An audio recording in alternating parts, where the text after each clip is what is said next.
Bob Williams knew when he woke that it would be another perfect day. April had brought him an espresso coffee in bed, made just the way he liked it.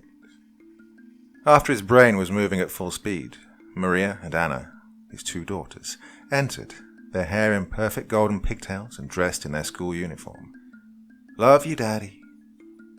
"Hurry, children," April said, herding them to their family car, which drove the children to school. He went to the bathroom to clean up, smiling at the crisply ironed, pressed U.S. Public Health Service shirt that was waiting for him. After showering and shaving, he grabbed his briefcase and headed into the kitchen. April was flipping through recipes on her tablet. He kissed her gently. "Hi, gorgeous," he told her. "You are the most perfect wife in the world." She handed him his kale banana protein smoothie and a large travel mug. "I wanted to make your field day extra special. What would you like for dinner?" "Oh, every night with you is extra special. Surprise me." She smiled slyly. "Oh, I intend to, as soon as the children are in bed." He saluted the flags that hung from his house. He really wanted to flip them off, but the uniform code of military justice had no sense of humor or mercy. A robot automatically raised and lowered the flags. He hated it because he too was just another robot owned by the Public Health Service and controlled by the state computers. He sat in the doggy van as it drove him to his destination. That's what the girls called it. It only had one bench seat in the front, but there was a security partition between the front seat and the rear compartment. And that made it perfect for taking Thor and Sif to the dog park. The office computer had chosen and downloaded to his tablet, the same as any freshly commissioned ensign. Most captains over field divisions stay behind their desks, but Bob believed in leading from the front and tried to spend one day a week in the field. His morning cases were at St. Mary's Regional Medical Center. Some of the doctors at the staff entrance gave him nervous glances and hostile stares, but he was used to it.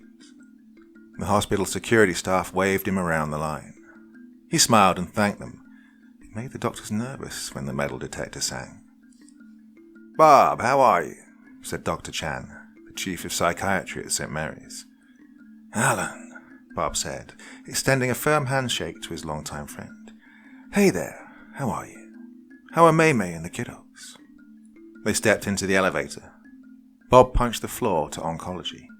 "Oh, great. Yeah. Angel won the statewide high school poetry contest. Yeah, Maria told me. Oh, she was excited for her." As he stepped out of the elevator, Bob felt pangs of envy for Alan's perfect children and illustrious career. Then he remembered he had to accept life on life's terms and to be glad for everything that his friendship with Alan had given him. Friends help friends. Bob always repaid that friendship. Bob's first case of the day was Francis Anthony Chervinsky. Tony was an Afghan war veteran who'd served with distinction for 40 years with the Reno Police Department. Now he was a dried husk, lying in a hospital bed with stage 4 pancreatic cancer. Only one final gift was possible for Tony Chervinsky, and Bob intended to give it to him. As per the law, the computer notified Tony's closest next of kin. Angela Grabowska sat, holding her father's hand. Bob was a consummate professional who always studied the immediate family before going in. Understanding their circumstances made it much easier to relate. He went to Tony and looked into his dull eyes. "How are you doing?" Bob asked, using his disarming Texas drawl to the maximum. "Pain. Make it stop. That is what I am here for." "Please," Mrs. Grabowska said, glancing at her father, "may we talk outside?" "Well, that would leave out the person most involved in this decision." "But I'm not ready to see my papa go." She squeezed her father's hand. "There must be some way besides this." "There is. If your father sent me away, I'd be required to do so unless he called me back. But think of what'll happen. As much as your father's medical expenses are, we estimate he will exhaust the healthcare savings fund he earned over a lifetime in less than 4 months. Based on our experience, we think he'll live for 7 months. If you as next of kin accept responsibility for him after those funds are exhausted, then you have to pay for his medical bills." "But I want my papa." "That's very selfish of you, Miss Grabowska. Please think of your children. You have 2 fine daughters. Their teachers say both girls want to go to college. You're behind on your house payments. If you pay for hospitalization through the bitter end, you'll lose your house and be bankrupt. Accept this final gift from your father. Let him cash out. What's left in his medical fund will pay off your mortgage so your children can live with you at home and get their college education. She held her hands over her face. This shouldn't be happening. No, it shouldn't. Your father was a good cop and a faithful party leader. He loves you, and he loves his country. Let him have a hero's death, not for you to sentence him to months of slow torture. One final sacrifice to crown his life and give your children a chance at life they deserve. Stop the pain, he coughed. Now.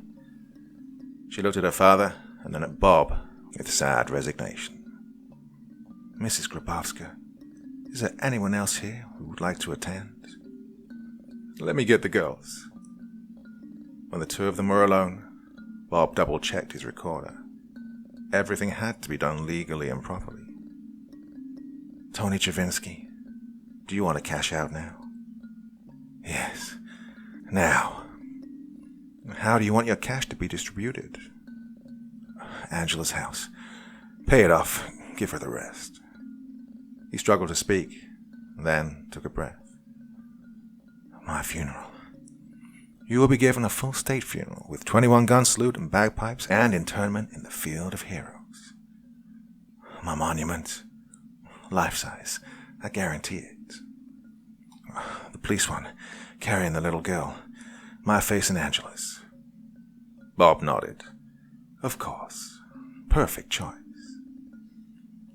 Angela returned with 2 girls in the latest ugly teenage fashion.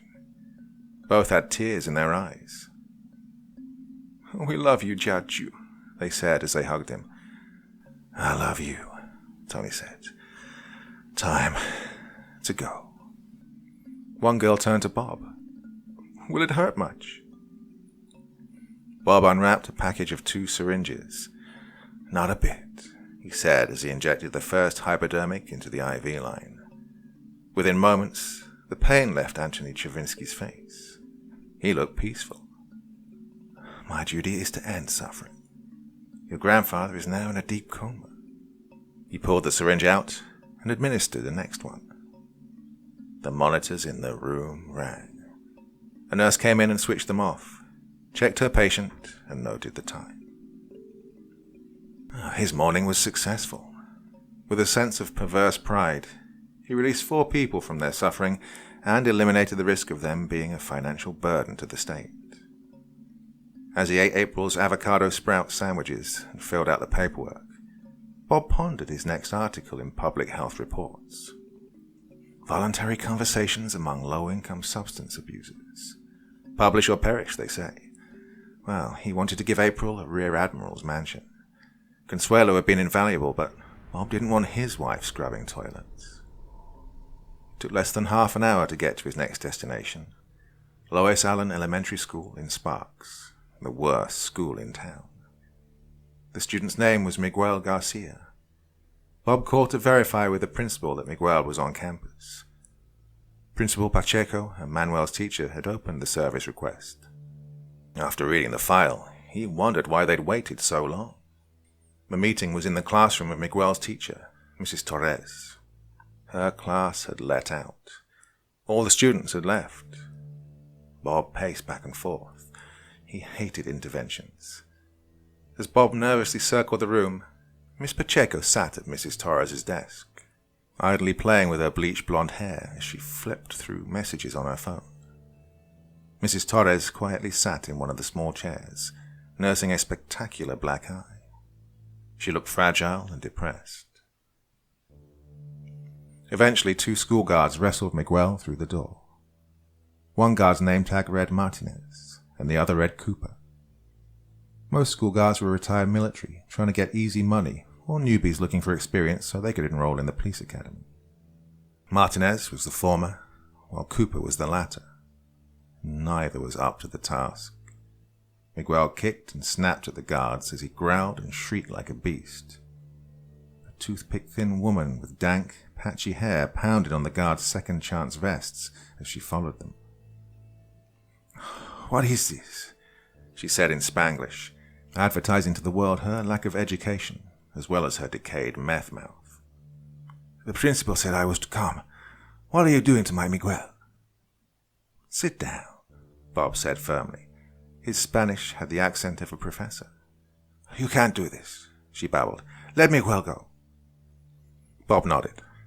The guards released him and withdrew to the counter behind the teacher's desk. Cooper rolled up his sleeve to inspect a bite mark, while Martinez rubbed his shin. Miguel sat, rocking back and forth as he played with his phone, seemingly oblivious to everyone around him.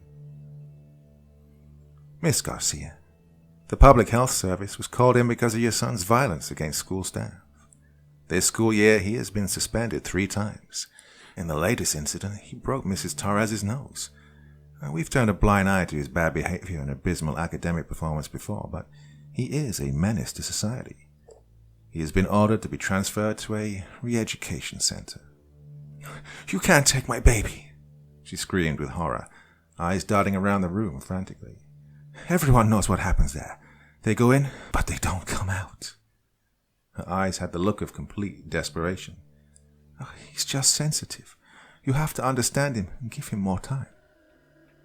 Bob sighed. He sincerely felt sorry for Miguel. The kid didn't ask to be born a sociopath, and his mother couldn't stop loving him. But Bob couldn't let his feelings sway him. His professional duty was clear, and he knew the impact on his family if he deviated in the slightest. No more time. Miguel's brutality and aggression prevent other children from getting the help they need. Please, a different school with new teachers. He will do better. Ma'am, the state's computers predict a greater than 99% chance that he will murder someone within the next 15 years. Based on that and his proven history of violent behavior, Miguel must go to a state re-education center. No, she shrieked, grabbing for Bob only to be restrained by the guards. Let me go. Without any warning, Miguel snatched a heavy Martinelli cider bottle that had been a decoration on Mrs. Torres's desk. He smashed off the end and savagely slashed at Martinez's throat, leaving the guard with a gash that ran from his ear to his collar. Instinctively, the guard let go of the woman to stem his bleeding. Bob drew his service pistol. Drop it, now. Miguel stabbed at Cooper, who frantically tried to defend himself with his riot stick. The club and an itty-bitty can of mace were all that Washoe County School District allowed their guards to carry. Cooper struggled to control Miguel's mother as he defended himself from Miguel. He was fighting for his life, and the growing red stain on the sleeve of his uniform proved that he was losing. Bob fired twice, puncturing Miguel's head with one shot and destroying the classroom's smartboard 3D interactive display with the second. Miguel fell backward, a large hole in his head. Bob knelt over to check Miguel, but there was no pulse. He stood in a daze, then shut his wide, unmoving eyes and absent-mindedly holstered his weapon. The loud blast left his ears ringing. He barely made it to the sink before his stomach heaved and violently emptied. It wasn't the first time he'd had to use his pistol on the job, but it always made him sick. Cooper released Miguel's mother. She knelt by her fallen child. You monster, she cried, then leaped onto Bob and smeared Miguel's blood on his neat white uniform. His blood is on your hands. You murdered him. Despite their injuries, the guards managed to cuff her and toss her to the floor. She lay next to her son, tears mixing with her son's brains and blood on the linoleum floor. Holding his wounds with both hands, Martinez turned to Bob. You saved my life. Thank you. You did, said Cooper, squeezing the injury on his arm. Principal Pacheco put her phone down from calling 911 for the injured guard. An ambulance is on the way. Nurse Kelly is coming. She looked Bob straight in the eye. Who's going to pay for the smartboard you shot? We don't have the money to replace it. I'll buy a new one out of my own pocket, he sighed, knowing that the money would have to come out of the family vacation fund. The principal nodded. Good. Yes. Yes, then. You were the hero that saved everyone from that monster. Nothing else could be done. Isn't that right, Mrs. Torres? Mrs. Torres was trying to bandage Martinez's gash with a little classroom medical kit. By now, she had broken down into heaving sobs, but she nodded in sad agreement. I will tell them, Miguel's mother shouted as Cooper sat on her to keep her down. You can't hide the truth. You are a murderer. I will kill you for this. Bob shook his head as he pulled his phone out of his pocket and reported the incident to Angela, his administrative assistant. 2 cans of Dr. Pepper washed the bile taste out of Bob's mouth. By the time he left Lois Allen Elementary, he had ordered Principal Pacheco a replacement smartboard and had cleaned up the mess. The coroner hauled Miguel away for disposal. His mother had been taken to jail on the charge of assaulting and threatening the life of a federal officer, discharging his duty. If her drug test came back positive, she'd go to the re-education center at Yerington. Even though both the police and Vice Admiral Goswami in Los Angeles ruled that the shooting was justified, Bob felt sick. Then he remembered why he worked for the U.S. Public Health Service. He loved his family more than he hated his job. He was late getting home.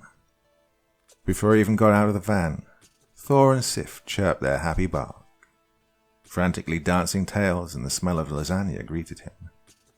When the day went well, April cooked to keep him on his diet. When days were awful, she made lasagna. And this was definitely a lasagna day. Are you all right, baby?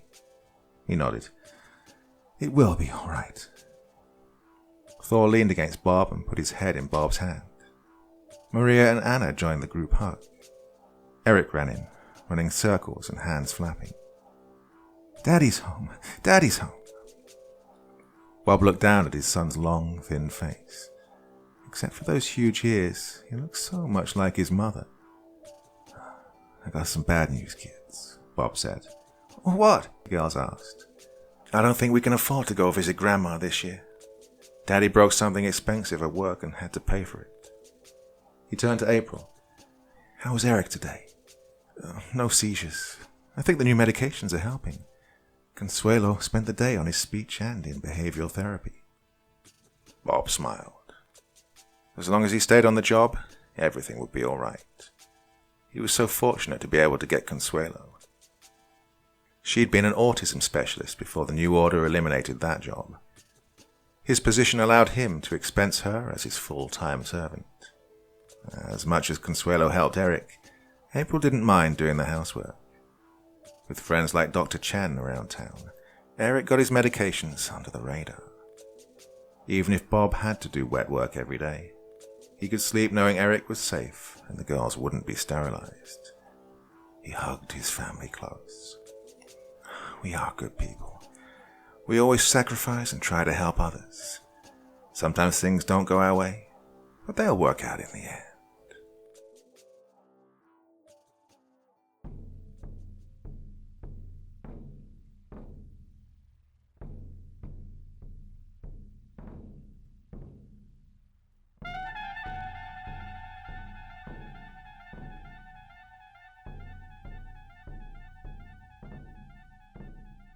Thanks for taking the time to drop by and watch this video.